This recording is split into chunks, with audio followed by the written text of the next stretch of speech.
Most fibromyalgia patients learn to adapt to their symptoms over time. They don't go away. We learn to adapt. In this video, I'll talk about what led up to my diagnosis, and how I was diagnosed, and how I felt about that.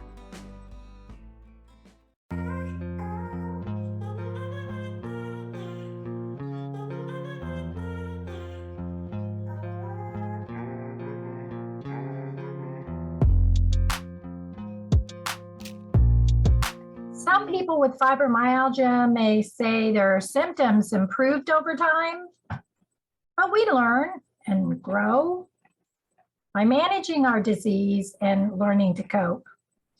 We learn to live with it. After a few years of having fibromyalgia, we might wonder why we were so distressed after diagnosis. But it's distressing to go from being able to do what you want to do, when you want to do it, then finding everything more difficult to accomplish. I've had fibromyalgia since 2008. Well, that's when I was diagnosed. It had been coming on for a year and a half. But at the time, I just didn't realize it. I thought it was a normal part of growing older. But the funny thing is, I was only 49 when I was diagnosed. Okay, that might seem weird, but I'd never grown older before, so I don't think I wanted to believe it was anything else. We don't wake up one day with sudden pain all over like someone with rheumatoid arthritis might. It's a slow, progressive process in the beginning. But when it hits full-blown fibro, you know something is very wrong. I worked for almost 20 years in the field of cosmetology. 3 of that, I was a co-owner of a beauty school. And then I worked 5 years in a factory, and finally almost 21 years at a university. But hang in there with me, I'm getting to the good parts. Hairdressers stand on their feet for 8 hours, sometimes more at a time. It wasn't difficult then. I had no problem doing that. And when I worked in a factory, while I was working on my associate and bachelor degrees, I chose standing jobs because that's what I'd always done. And I just couldn't sit still. I had to be moving on my feet all the time. Maybe a little ADHD. Anywho, the reason I decided to go to college in the first place at the age of 36 was to make more money and have a job that I could do as I got older, and of course one that I loved. I just didn't see myself standing on my feet forever as a hairdresser or as a factory worker. I mean, I love hairdressers. What would we do without them? We're kindred spirits for sure. 2 classes before finishing my bachelor degree, I was offered a job at a university, the same one that I retired from. After being at the university for 5 or 6 years, I started showing signs of fibromyalgia. I just didn't know it yet. It wasn't full blown. I started getting stiff necks on a regular basis. And I would be stiff anytime I sat for a while, like at work, or if we went to the movies and sat for a couple of hours, I could barely move when I got up. Then I was having severe hip pain. I thought maybe it was because part of my job requirements was to sit at my computer and work. I love that part, actually, and probably why I love doing YouTube videos. I get to sit here, write my scripts, and do my videos. But now I know that I need to get up and move after every 15 minutes to half an hour. We haven't been to a movie in a long time at the theater. I went to the doctor after it got really bad. I couldn't stand anything to touch my hips.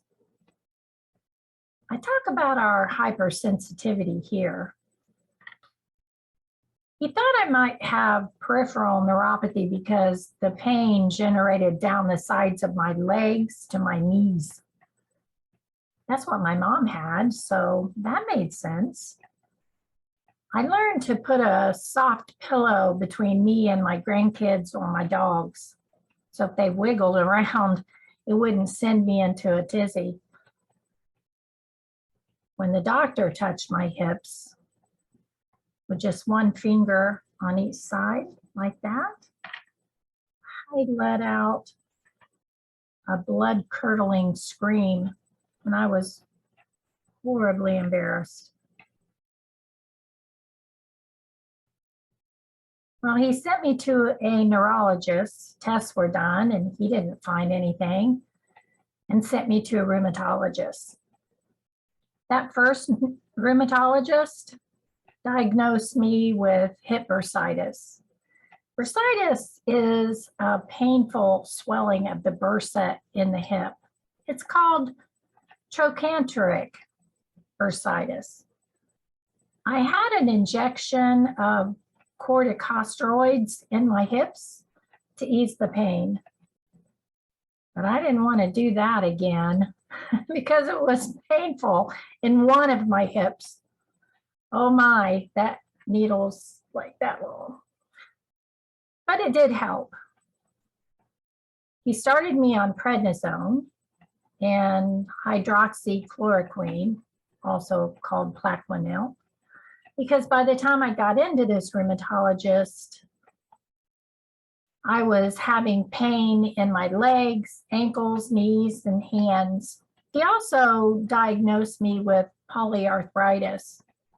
I'm not sure which type. That's all I know.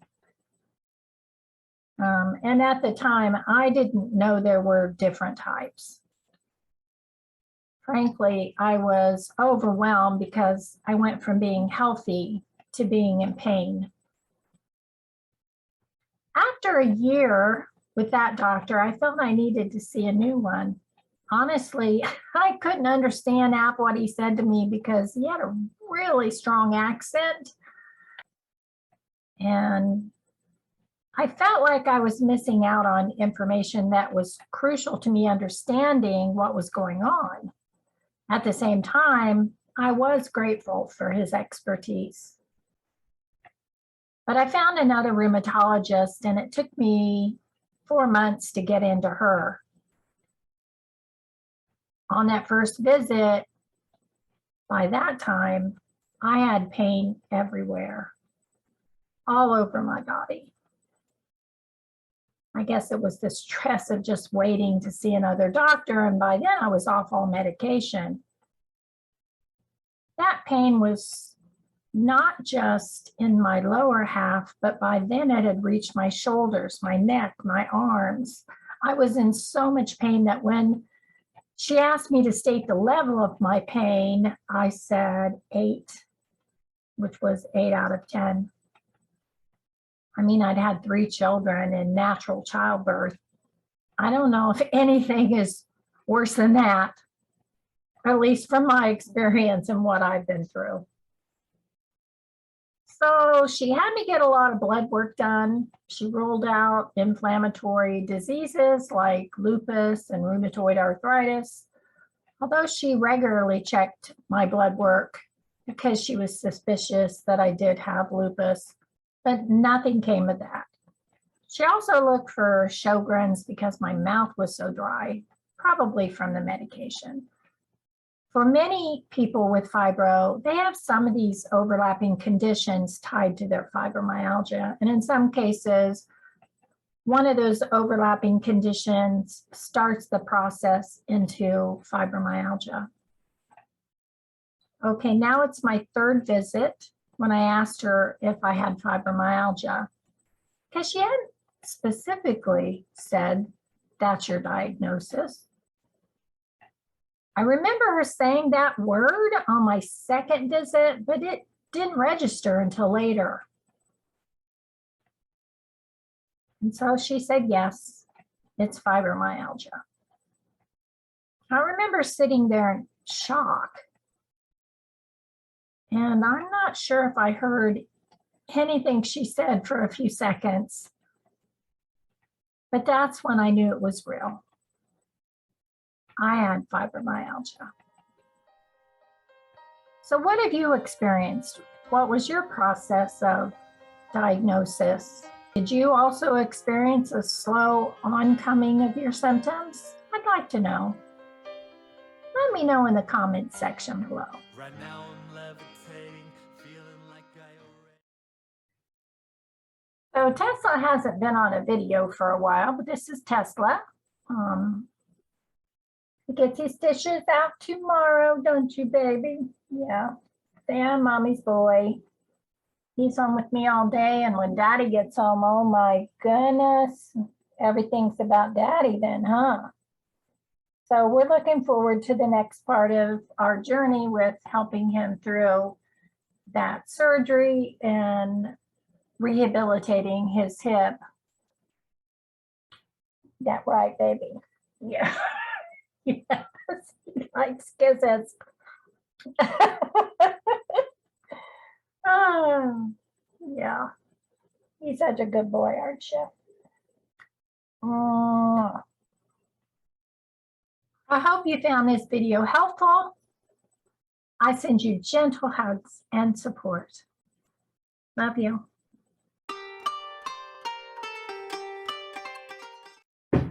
I don't know what he's doing. He's trying to get comfortable back there, I guess. You can see that shaved part of his leg where he had his surgery on the hip. He gets his stitches out tomorrow.